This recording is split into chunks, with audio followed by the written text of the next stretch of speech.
Bonjour à tous, bienvenue sur la chaîne. Aujourd'hui, une vidéo un peu particulière. Je vous parle des barbares dans le monde du gaming. Et oui, muscles saillants, hache à deux mains, regard noir et mépris total pour la civilisation. Le barbare est une figure fascinante, un mythe intemporel qui refuse d'être dompté. Mais d'où nous vient cette fascination ? Des toiles néoclassiques d'Alexander Cabanel au XIXe siècle jusqu'aux œuvres iconiques de Franz Frazetta au XXe, la peinture a progressivement transformé la brute antique en un héros épique. Dans la littérature, Conan le Cimmérien en 1932, c'est évidemment de l'auteur Robert E. Howard qui donne naissance en 1932 dans les pages des pubs magazines comme Verstels au roi de tous les barbares. Au cinéma, Conan le Barbare bien évidemment, en 1982, le film culte de John Milius avec Arnold Schwarzenegger grave à jamais l'esthétique du barbare au cinéma. Brutal, silencieux, implacable. Une icône pour toute une génération. Et discutons gaming. Les piliers rétro. On va parler alors de Rastan sur Master System et arcade, l'un des pionniers du genre en scrolling 2D sur 8 bits. Des haches, du sang, une ambiance mythologique impitoyable. Parlons de Golden Axe, sur Genesis Mega Drive, le monument de Sega en coop, où manier la hache est un plaisir coupable et absolu.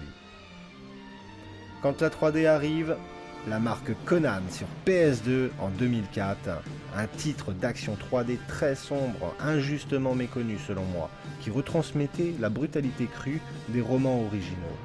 Suivi de Conan en 2007 sur PS3, un beat'em up ultra gore inspiré de God of War, axé sur le démembrement et le ramassage d'armes à même le sol.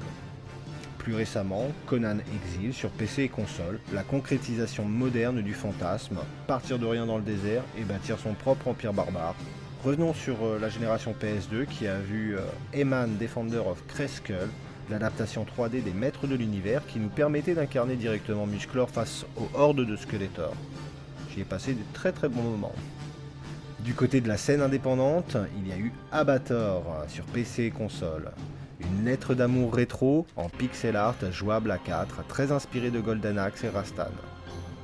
Barbarian de Ultimate Warrior, le jeu de duel historique où un coup d'épée parfaitement ajusté faisait voler la tête de l'adversaire.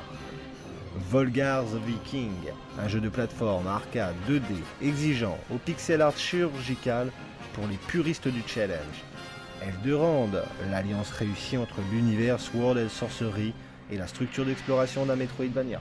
Slain, Back from Hell, un concentré de brutalité, décapitation, pixels sanglants et bandes son 100% heavy metal.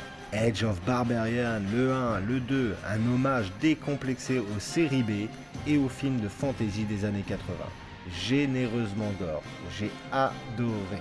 En ce qui me concerne, le thème du barbare dans le jeu vidéo a toujours eu une place à part dans mon cœur de gamer.